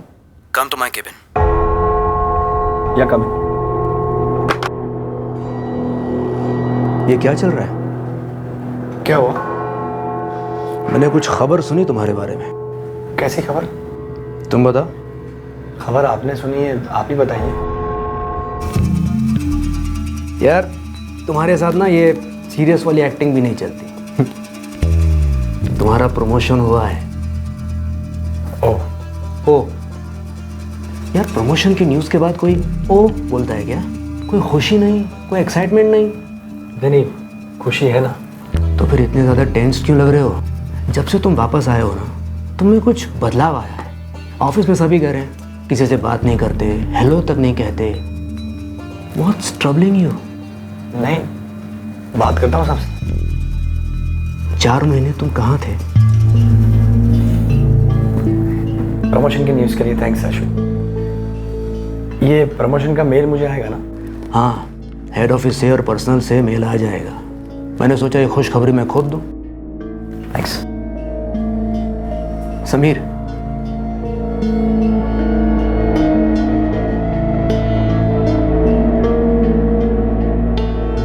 किस बात की इतनी परेशानी है?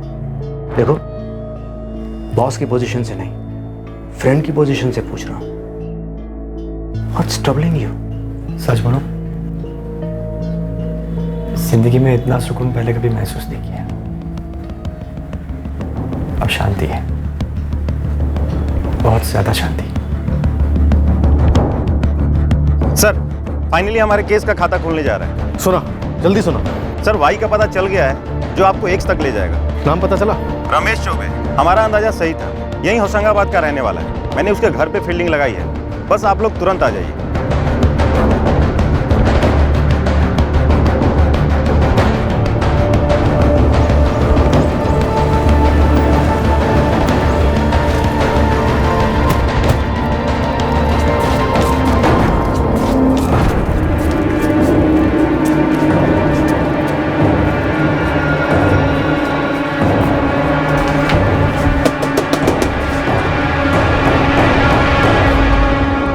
हाँ जी, जबलपुर पुलिस जी। कहिए। कहना तुझे, सवाल हम करेंगे।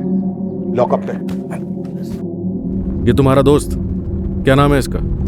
एड्रेस और नंबर भी बोलो। सर, ये मेरा दोस्त नहीं है। मैं तो जानता भी नहीं कि ये कौन है। देख रमेश, तुझ तक पहुंचने के लिए हमने बहुत पापड़ बेले।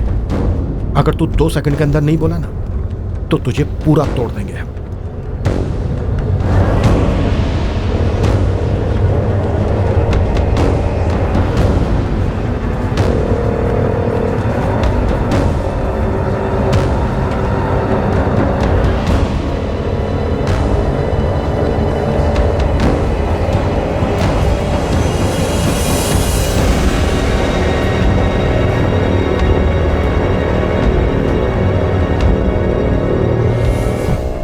समीर जायसवाल जी। कहते हैं सच्चे दिल से कोई तमन्ना करो तो उसे पूरा करने के लिए सारी कायनात जुट जाती है। कायनात हमें तुम्हारे पास ले आई समीर जायसवाल। चलिए।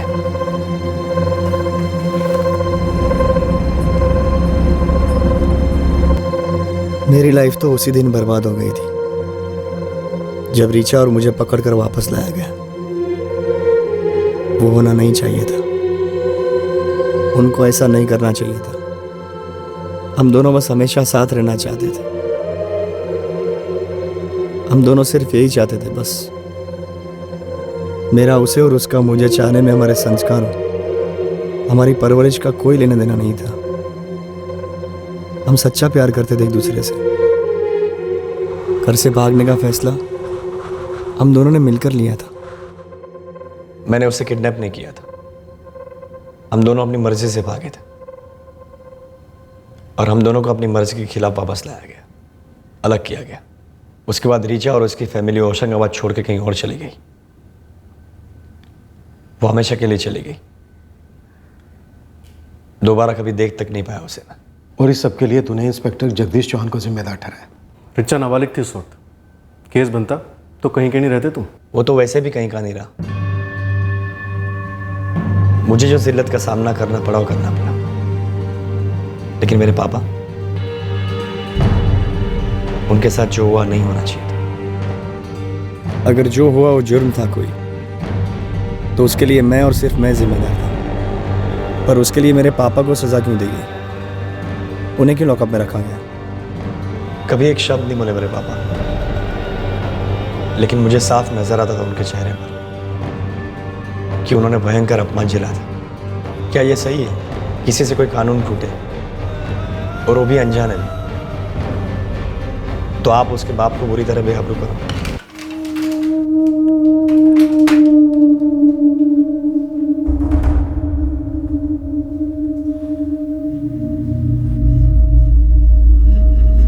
शरद जायसवाल, भाई नसीब अच्छा है तुम्हारा जो उस लड़की ने कोई चार्ज नहीं लगाया तुम्हारे बेटे पे। वो लोग अपना केस वापस ले रहे हैं। अरे हीरो, तुम लोग अगर मेरे हाथ नहीं लगते ना तो तुम्हारे पूरे खानदान की हालत में खराब कर देता। क्यों क्यों करेंगे आप ऐसा? और मेरे परिवार वालों ने किया ही क्या? भागा तो मैं था। साहब 18 साल में इतनी अकड़ है? ये सब तेरे लाड़ प्यार का नतीजा है शरद। पंख निकल आए तेरे बेटे के। इसे जो पंख आए ना वो तेरी वजह से। मेरे पापा को कुछ भी कहने की जरूरत नहीं है। समीर चुप कर, मैं कह रहा हूं ना। आंखें नीचे कर, तो सारे 1 मिनट में चर्बी उतार दूंगा यहीं पे। वो तो मैंने मना कर दिया था उन लोगों को केस करने के लिए, पर अब तो लगता है कि करना ही चाहिए था। तगड़ी चार्जशीट बनती, 7-8 साल के लिए जाता अंदर। चल निकल यहां से, और इसके साथ सख्ती से पेश आ। अकल ठिकाने ला इसकी, नहीं तो बड़ा होके और जुर्म करेगा तेरा बेटा। चलो निकलो यहां से।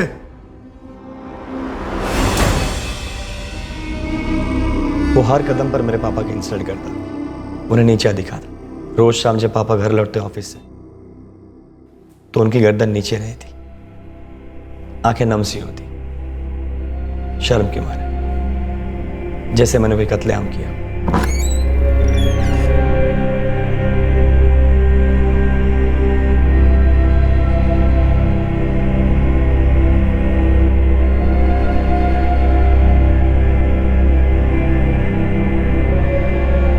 उनके चेहरे का दर्द मुझे 24 घंटे दिखता, महसूस होता। मैं जानता था कि वो जिल्लत महसूस करते हैं। कभी कुछ कहा नहीं उन्होंने, एक उफ की आवाज नहीं की, बस अंदर ही अंदर घुटते गए, मिटते गए।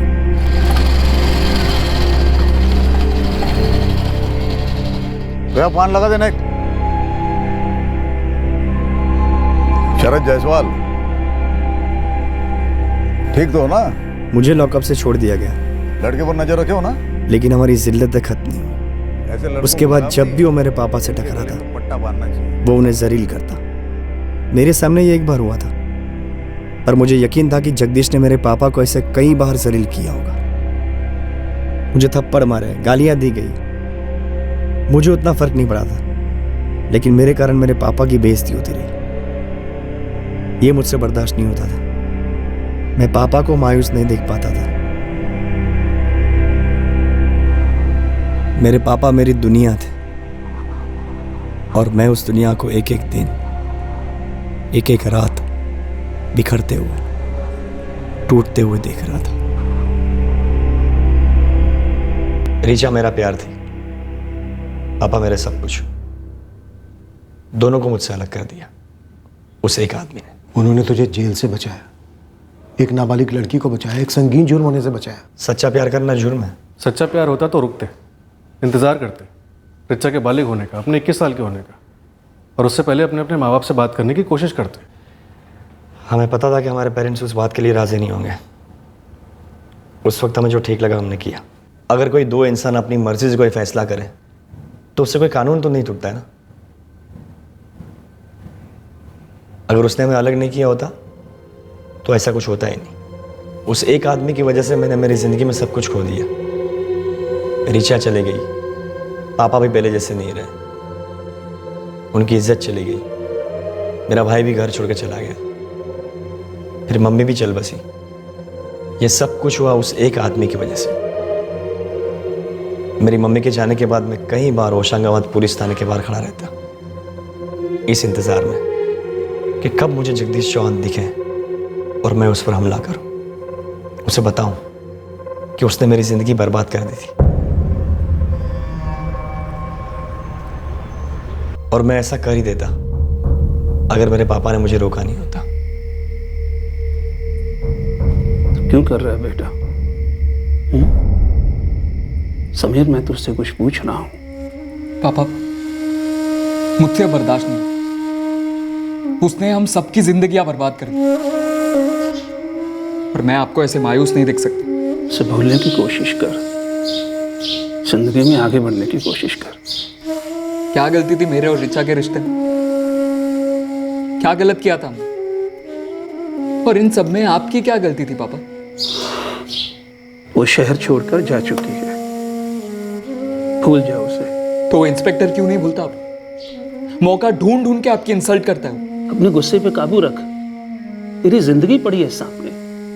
देख बेटा, मैं सिर्फ और सिर्फ तेरे लिए जीता हूं। तुम्हें अपने इस अतीत को भूल कर जीना होगा। नहीं हो पाया मुझसे सर। सब कुछ भुलाकर नए सिरे से जिंदगी जीना नहीं हो पाया मुझसे। जगदीश चौहान ने मेरे साथ जो किया था वो मेरी जिंदगी का हिस्सा बन गया था, जिससे मैं अलग नहीं हो पाया। फिर भी एक बार मैंने कोशिश जरूर की थी सब कुछ भुलाने की, लेकिन जगदीश चौहान ने मुझे भूलने नहीं दिया। मैं और नमिता एक दूसरे को पसंद कर चुके थे, लेकिन बात आगे नहीं बढ़ पाई, क्योंकि बात आगे नहीं बढ़ने दी गई। क्या हुआ पापा?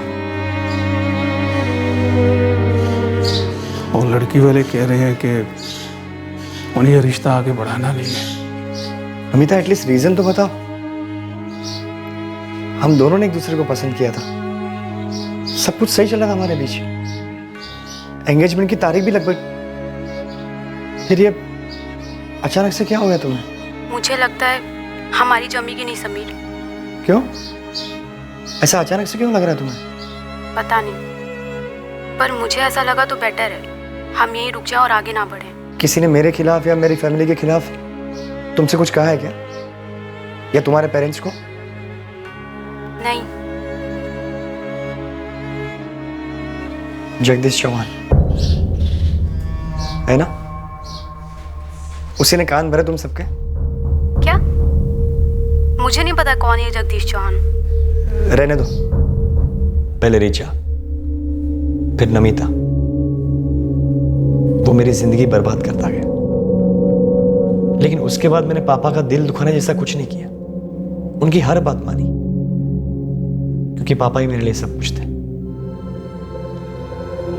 पर जब वो चल बसे, मेरी लाइफ में कुछ बचा ही नहीं। जितनी तकलीफ मैंने झेली थी, उतनी या उससे कहीं ज्यादा तकलीफ मेरे पापा ने झेली।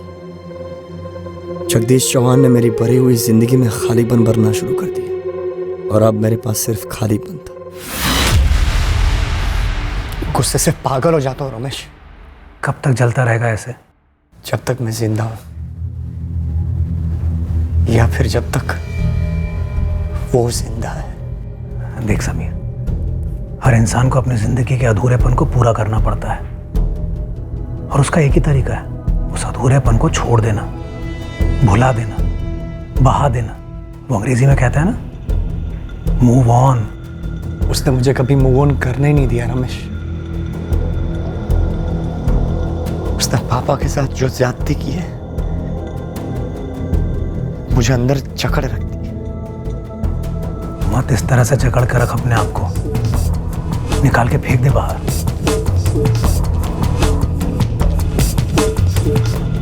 सर, समीर बचपन का दोस्त है मेरा, बेस्ट फ्रेंड। मैंने बस उसे एक सलाह दी थी, एक याद में जकड़ा मत रहे, खुला छोड़ दे मन को। मतलब मार डाल जगदीश चौहान को? नहीं सर, बिल्कुल नहीं। मेरा वो मतलब नहीं था कहने का। लेकिन तुम्हें मालूम था समीर ने गन खरीदी। तुम्हें यह भी मालूम था कि वो जगदीश चौहान की खोज में निकला है। फिर भी ना तुमने उसे रोका और ना ही पुलिस को आगाह किया। और फिर जब वो जगदीश चौहान तक पहुंच गया, तुम्हें फ़ोन किया, तब भी तुमने उसे रोकने के लिए कुछ नहीं किया। शायद मुझसे गलती हो गई सर। शायद गलती नहीं हुई, पक्का गलती हुई। गुनाह हुआ है तुमसे। इस मर्डर में तुम बराबर के भागीदार हो रमेश। रमेश, रमेश, मैंने उसे ढूंढ लिया मैंने उसे रमेश। अरे वो मुझे मिलना ही था, मेरी नियति में लिखा था कि वो मुझे मिलेगा। दोबारा सोच ले, क्या सही कर रहा है तू? मेरी लाइफ में इससे ज्यादा और सही कुछ नहीं। मैंने उसे ढूंढा और वो मुझे मिला, बस। अब मैं अपने आप को इंसाफ दूंगा।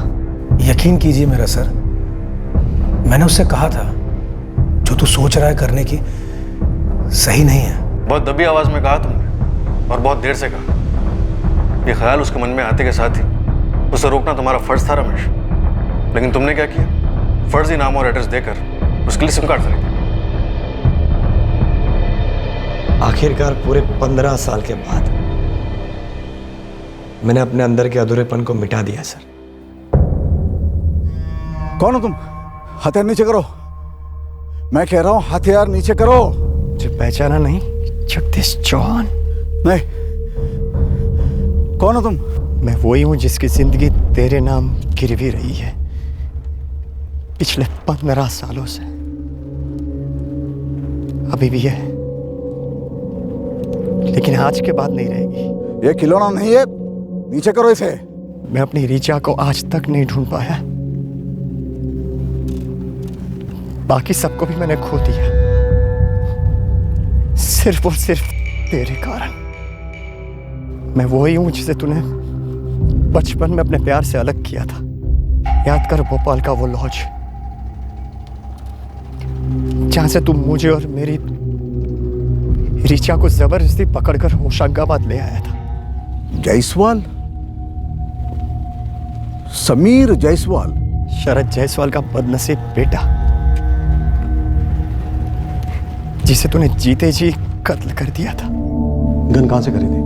मुंबई से, एक सप्लायर से पहचान थी। नंबर दो उसका। अब नहीं मेरे पास। तो अब तेरे अंदर का अधूरापन खत्म हो गया? मिलके तेरी आत्मा को शांति? जी, ऐसे ऐसे मत लीजिए।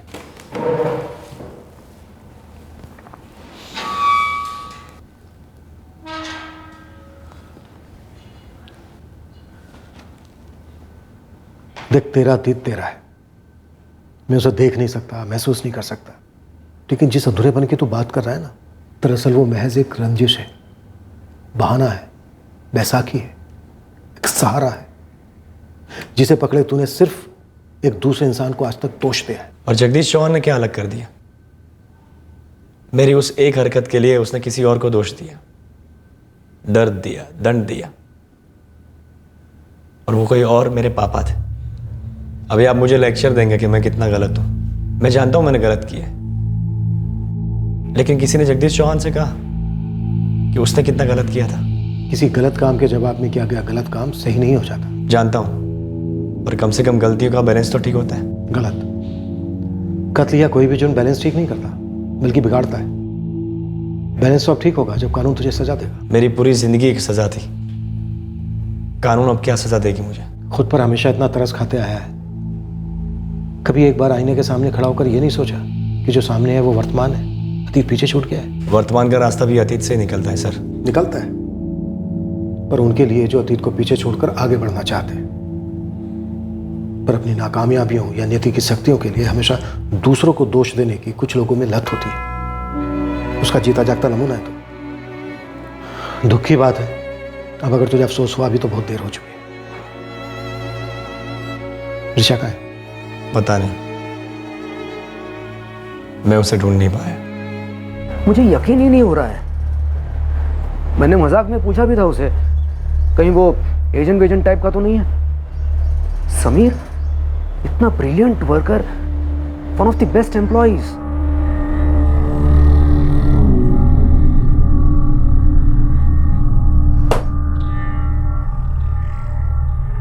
वो किसी को मारने गया था। He had bought a gun. उनको भनक भी नहीं लगी होगी कि कोई इतनी नफरत पाले बैठा है उनके लिए। कैसे पता होता मीनाक्षी जी? 15 साल पहले जब ये इंसिडेंट हुआ, तब सपने तक में नहीं सोचा होगा कि 15 साल बाद इसका इस तरह से नतीजा सामने आएगा। एक दोस्त, एक करीबी दोस्त जो समीर को अपनी रंजिश पर काबू पाने में मदद कर सकता था, पर नहीं की। ऐसे दोस्त कभी दोस्त नहीं हो सकते। वो कैसी मुश्किलें हैं जो जुर्म से दूर हो सकती हैं। वो कैसा सुकून है जो कत्ल करके मिल सकता है। अधूरापन, रंजिशें, ये कोई नए जज्बात नहीं है। इंसान अपने अंदर दोनों को कुछ मात्रा में पनपने देते हैं। कई लोग इस दर्द को भुलाकर नए सिरे से जिंदगी शुरू कर देते हैं, अधूरेपन को समय के मझधार में छोड़ देते हैं, मूव ऑन हो जाते हैं, और कई लोग इससे निकल ही नहीं पाते। हाँ, दूसरों पर इल्ज़ाम लगाना काफ़ी आम बात है। हर दूसरा इंसान कभी ना कभी ऐसा करता ही है। फलाने ने मेरे साथ ऐसा किया, या मेरे साथ ही ऐसा क्यों हो रहा है, मुझे ये चीज़ नहीं मिली इसलिए मेरी ज़िंदगी ऐसी है, मुझे लाइफ में ये मिलता तो मैं इससे बेहतर इंसान बनता। ऐसे ख्यालों के समंदर में कुछ लोग पूरी पूरी ज़िंदगी गोते खाते रहते हैं। अतीत के हालातों को, लोगों को अपने वर्तमान के दर्द के लिए दोष देना एक दयनीय हरकत है। खुद पर तरस खाने से ज्यादा जिल्लत किसी और बात में नहीं। फिर मिलेंगे अगले हफ्ते एक नए केस के साथ। क्राइम पेट्रोल सतर्क। जय हिंद। क्राइम पेट्रोल के और भी दिलचस्प कहानी देखने के लिए हमारे चैनल को सब्सक्राइब करें और बेल आइकॉन दबाना न भूलें।